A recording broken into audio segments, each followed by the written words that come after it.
Hi there, and welcome back to the History of Fleetwood Mac. I'm Anita. Today I want to go over part, I believe, 5 of my books, my Fleetwood Mac books, and we're going to continue as best as I can in the order. I've kind of tried to maintain it. It's still a little bit out of order, but what I'm going to start off with was a book I kind of ended with in one of my last videos, and that was a book by Bob Bruning, which I had mentioned I had a paperback, and then come to find out that I had a hardbound. I didn't come to find out. I sought this one out because I had seen the different cover and I knew it was a hardbound and I wanted to have it. And I think I mentioned that this had come out in 1990, I want to say. 1990. Well, guess what? About 8 years later, another book came out that, I read the paperback, whichever came first. I'm sure I read the paperback, knew that this was verbatim, so put this on the shelf. About 8 years later, another book comes out, and I run right out to the bookstore and I go buy it. And guess what? It is exactly the same book. Now, I think it's kind of funny for me, who on purpose goes out and buys several copies of the same record just because they have different sleeves or they are different colors.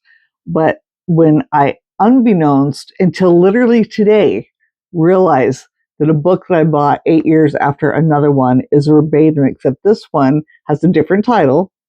This is Behind the Masks, and this one is The First 30 Years, and it has 4 extra pages. See? So it's different, right? But it's kind of funny. All the way up until page 171, this damn book is verbatim to this one. Literally, like where it ends on the page and everything. The only thing I'll say is that this one has, like I said, about 4 pages, if that, 3.5, 4 pages different, basically saying that Fleetwood Mac was reconvened. We'd, obviously had the dance by this point. And this one is a soft cover digest form, which is what the size of the book is called, soft cover. So we have a soft cover digest form with this title and 4 pages more. We have this book, which is the hardbound Behind the Mask, and then we had the paperback, which I put back on my shelf, but 3 books by Bob Bruning that are all basically the same. And whatever I had to say about the last one, because I forgot already, it's not a bad book. But probably if you want to get one of them and not be like me, who has 3 of virtually the same book, you probably want to get this one with the whole 4 extra pages for the most concise book by Bob Bruning. But it's just funny. It's funny that I go out and on purpose will buy stuff, but I honestly did not realize until today that I had virtually a 3rd copy of the same book. So I thought that was kind of funny. And you'll come to find out later that I actually found out another set of books that I had were verbatim, and they were just released separately. And we'll go there later. So, still reading on the Mick Fleetwood book, which I made its own whole video about. Had a little family business, so I didn't get a chance to read more, but I'm really going to be catching up this weekend for what it's worth. Not sure when you'll be seeing this, but it is the 31st of July. So by over the first week of August, and by the next video, I'm sure I will have more input for this and probably be well on my way to Mick's 2014 or 2015 book. Because again, I wanted to revisit it in comparison to some of the other books that I've actually spent some time scanning through and getting, kind of recollecting, because I've read everything, but I'm notorious for reading something and just putting it right on the shelf right afterwards. Hence, finding out all these years later that I have an exact replicate book. So, so we're still on that. But next up after this, and staying in somewhat in order, would be yet another book by Edward Winstonson, who I had brought up and who had written the books for what I think were for Winco, because it's Win Publishing. And he had written the books The Lady of the Stars and Rock's First Lady, if you saw my other video. those books were specifically on Stevie, and in my opinion, they were very, kind of like fan base written. Again, no bad on that. Just from that person's perspective, with a little bit of knowledge, which it really is any book, unless it's out of the person's mouth, unless it's straight from Mick or Stevie or Lindsay or Ken, somebody who is actually there, but somebody else writing it, like Edward or anybody else. Um, Obviously is going to be taken, from other books and interview excerpts, unless they can get an interview with that person themselves. And this person doesn't, if to my recollection, has no interview with anybody. Quotes from music journalists, critics, interviews with members of the band, concert reviews, book sources, and more. So it's just all that kind of stuff. Again, much as the Stevie Nicks books were, with their own little spin and remarks on stuff, which again is no different from what I'm doing right here. But this person's insight is actually, I will give this book a little bit more credit than the Stevie Nicks ones as far as depth, because this one is about Fleetwood Mac, whereas the other ones were about Stevie. So they're Stevie centric with some Fleetwood Mac pulled in, whereas this book is again starting in 67, thereabouts, going up to 97, and tried to pull in more elements like most other books on Fleetwood Mac, drawing it all in. And the other thing I'll say is, just like the Lady of the Stars, there is some really nice photography in here, because again, it's, submitted by friends or, just other people, not having to go and get Getty images and pay the money they do.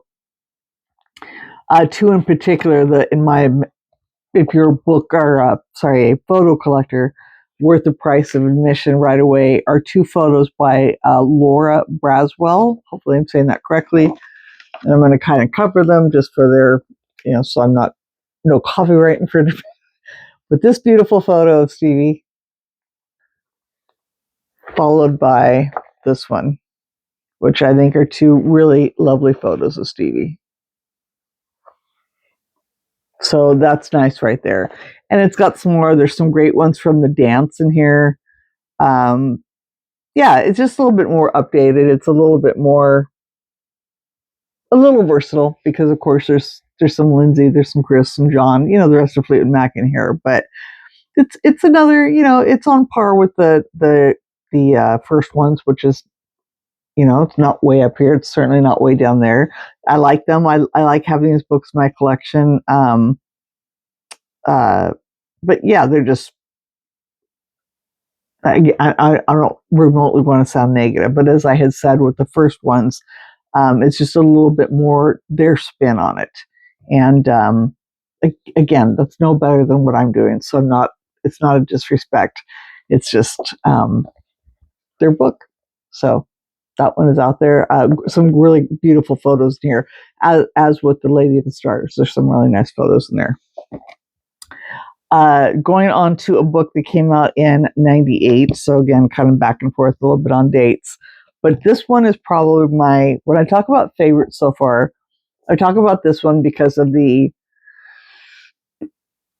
don't want to use the word accuracy, but again, this is a book directly from the artist with the story involved that I want to read. So this is from Mick Fleetwood of Fleetwood Mac, telling me stories about Chris, telling me stories about John, Stevie themselves, etc.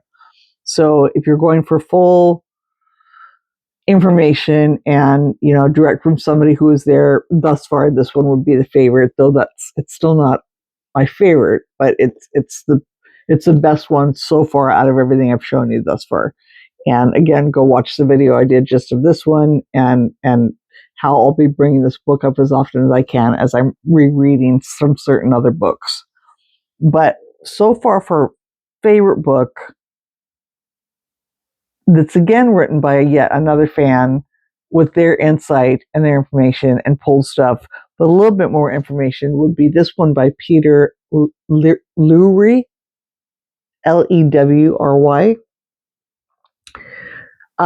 Complete recording sessions from 1967 to 1997, though the book came out in 1998.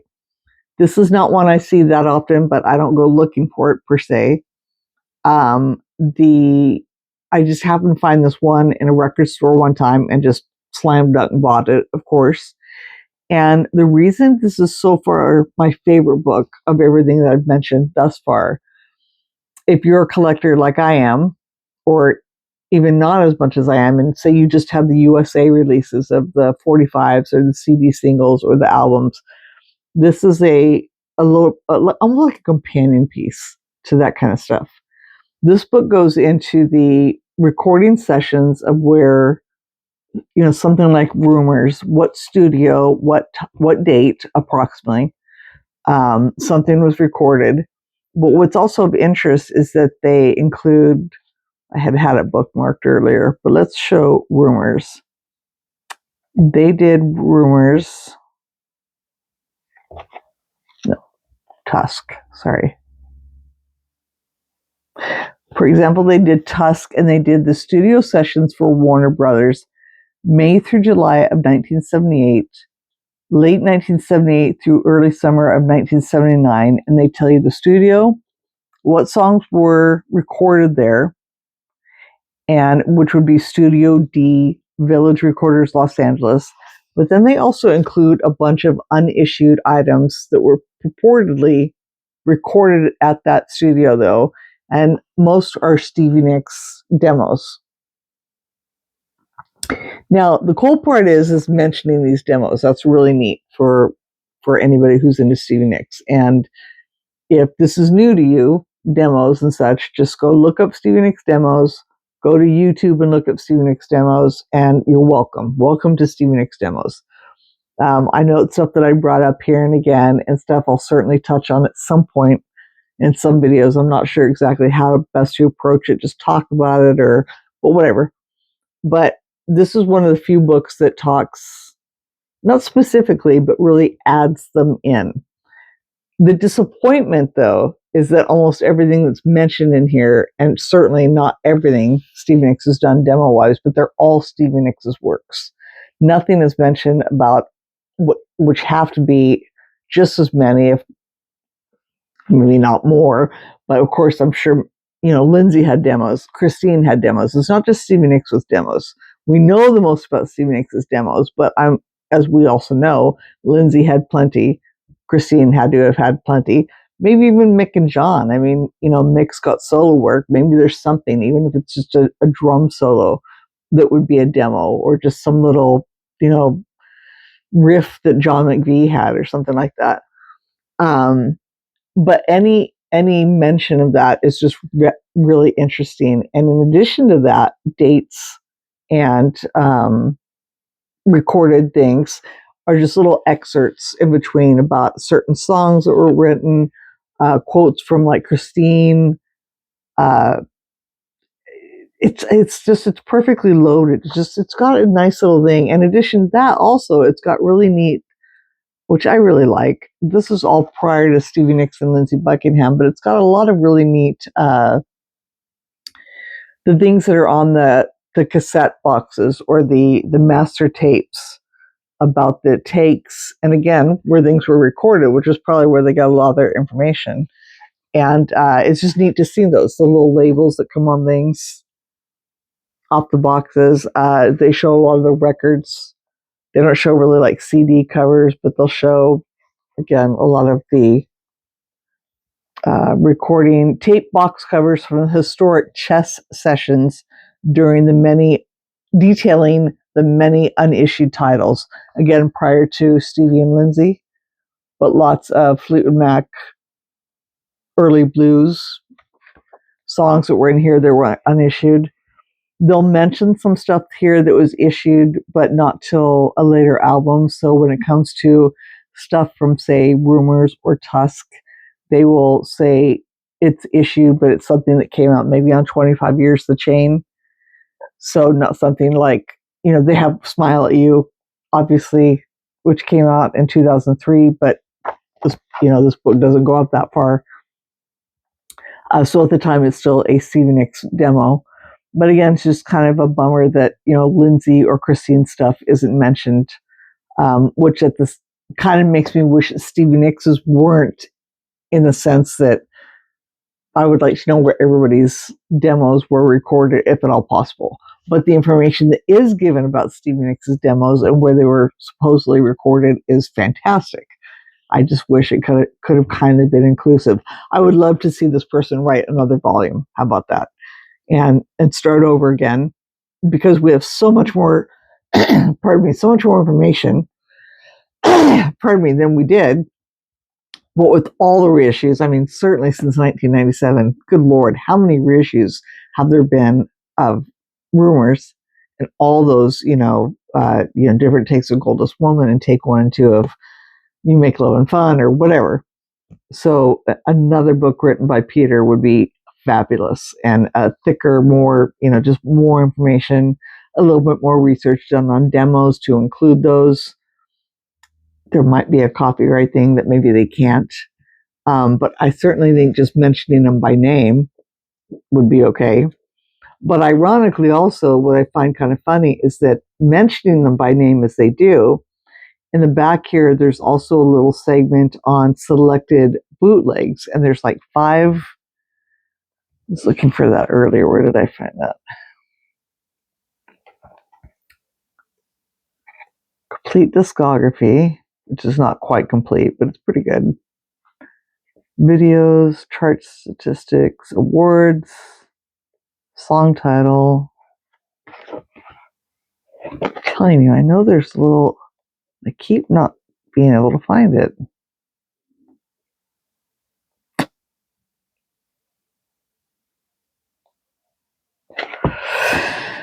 They make there's one little page in here and it says selected bootlegs, and I found it ironic that they didn't mention Almanac, because for a lot of us that was the first time we heard of like Goldfish and Ladybug. And although I don't think I went over Almanac in any really full detail, because I kind of want to make it a separate video. Here we go. They enter stuff like Next Stop Main Road, which I think I did mention in very short passing for 1999, because it was one of the few, something that we know is a bootleg, but was kind of almost an official, just because it was out there a lot. A lot of record stores carried it, a lot of used record stores, a lot of people had it. There's not too many bootlegs that many people have access to at the time, before the internet, before there were trade rings, before a lot of people knew about it. So Next Up Main Road. But prior to that, Almanac, which had come out in, I think, 78 or thereabouts, was a pretty prominent record that contained a lot of songs that still haven't been re-recorded or reissued. Stevie Nicks did a lot with that with her 24 Karat Gold, but there were still plenty on that record that still haven't seen the light of day.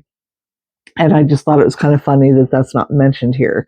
But they have, Merely a Portmanteau from 1970, Live in London from 89, Live in London from 1968, released in 1989, Live at the Marquee from 1967, Bermuda Triangle, which is one that's been released several times.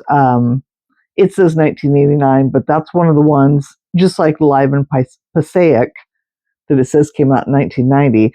Those two have been released God only knows how many times. The Live in Passaic is the one that has Station Man, Spare Me a Little, Rhiannon Landslide, etc. But that one has been ridiculously, repeatedly. It didn't come out in 1990. I mean, that's a bootleg that has been in circulation since the 70s. In so many different names. Live in Passaic is most often because I think that's where it was released, but or recorded, I should say. But yeah. So anyway, I was trying not to go on too much about this one, but I think it's just really chock full of information. And let's put it this way, it's also by far one of the more unique Fleetwood Mac books that are out there, with the information that this author has decided to put together and put in there. Additionally, having a little chart in the back about recording technology. There's a little 3 or 4 pages about recording technology. There's a little page on recording terminology. There's the biographies, little short biographies on everybody. again, some unique pictures, not by way of photo necessarily, but again, adding the, like the show posters and the tour program, little things like that. So this one is really just a really cool book, and I'm really grateful to have it. And I would definitely seek this one out again for just uniqueness and of interest to the music, learning about some of the demos, and certainly finding out where some of the things were recorded. This cool picture of something from Christine in 1984 during her solo recording. So this one right now, probably, again, of everything I've shown you, is probably my favorite as far as useful and definitely unique. Now, this is a whole concept. Instead of just being the normal standard biography, this was just really a cool idea to put together. This would be like somebody putting together a book of all the song titles, which somebody did most recently and will also be really high up on my list. And definitely, just like me, making a video and putting my spin on any knowledge that I have or think that I have, but just really put together something that was entirely different. And, I wouldn't have thought to put this out. And I just really like it for that reason. So there's that one. I'll stop about that one. Next up, we have, let's see what we have next. We have this one that came out in, again, I'm jumping ahead a little bit, I think. This one came out in, I want to say 2000. This one is kind of this will be a quick one. Let's see here. 2001. This is a really nice book, made in the UK, as far as I know. Says New York or USA Publishing, made in Singapore, but I don't know. It's one of those ones I picked up. It was inexpensive, and literally this is what's in there. In the back cover, there's this picture.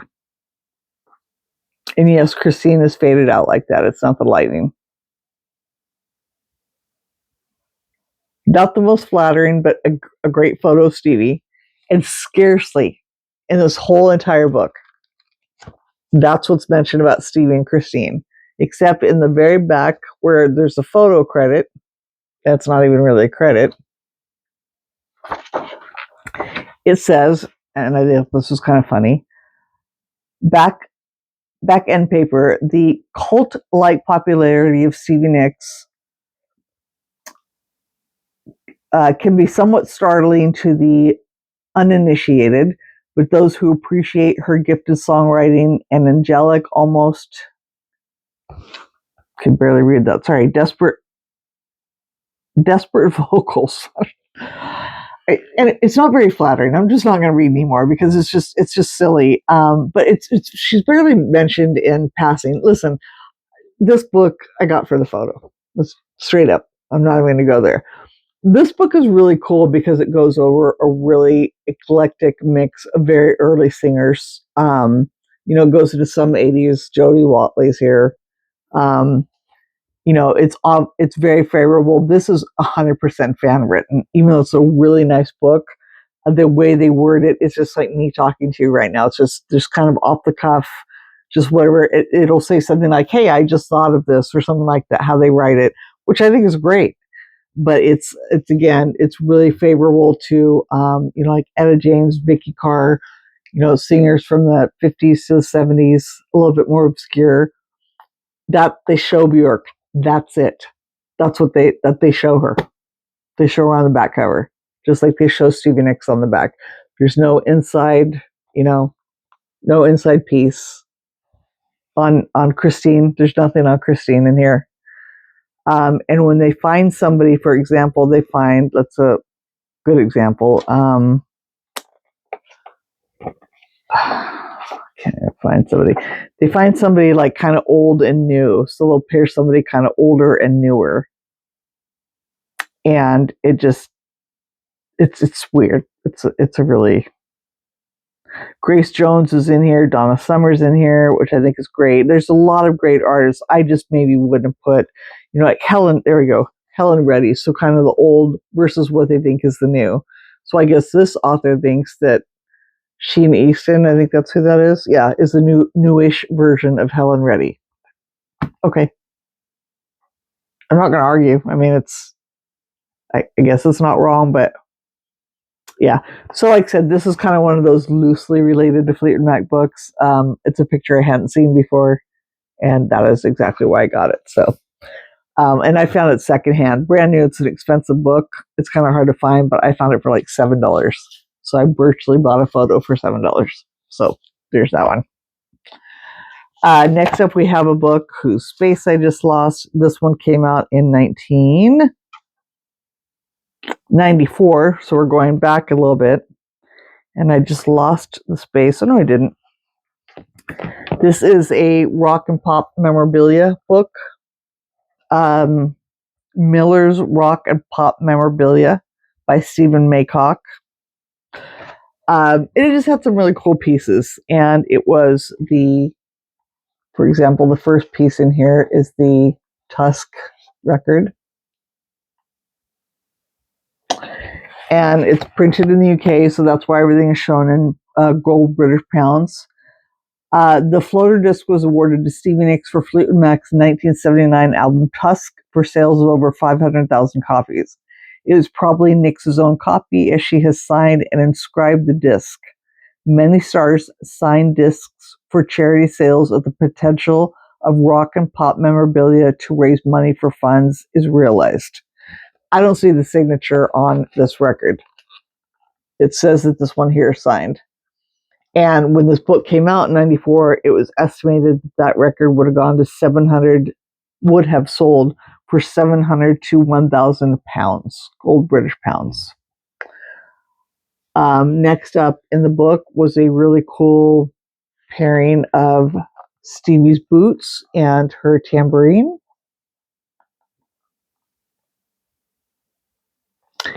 And that says, quite a number of articles of Stevie Nicks' clothing have appeared for sale in recent years because she has donated several items to charities. The right foot of this pair of boots has been signed by her with much love. In tan imitation leather, the boots are the epitome of 1970s fashion. They were worn by Nicks on her first tour with Fleetwood Mac in 1975.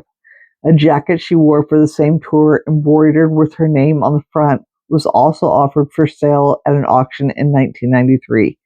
I believe I've seen these boots in circulation, but I didn't think they looked like this on the outside. And it makes no mention if that tambourine goes with it. And at the time, in 1994 or 93, I should say, those boots were estimated to go for 550 to 650 gold British pounds. And that's a joke, because I'm sure it went for way more. And I'm sure somebody probably owns them right now and is probably selling them for $10,000, but let's not go there. And lastly, we have this tambourine. Speaking of somebody who probably owns something for an ungodly amount of money, one of the few artists particularly associated with playing the tambourine is Stevie Nicks of Fleetwood Mac. She has inscribed this example with the lines, "You are the poet in my heart," taken from the band's hit single, Sarah. It was used by Nicks during the Tusk World Tour in 1979 and comes with a backstage pass and unused ticket for the concert at Wembley. And again, a close-up shot. And then funny enough, this little tambourine over here, because it talks about tambourines as being, tambourines are the most disposable and inexpensive musical instruments played by rock and roll stars. They are frequently thrown out into the audience and retrieved by a fan to be signed by the artist. There is very seldom any associate value, as few people are known as tambourine players. They are of no great value as an object and are more like souvenirs. Signed examples are the most desirable. So it says that, then it mentions this one, and then this little one over here. It's unlikely that this tambourine has ever been signed or used. Signed by the rapper MC Hammer, it has been printed with the words "Too Legit to Quit" and was designed to promote the album of that name. Because MC Hammer currently appeals to a small selection of the collector's market, The value is significantly lower than if the tambourine were associated with a longer established name. Compare the low price with the value of Stevie Nicks' tambourine opposite page, which I thought was kind of funny. Poor MC Hammer.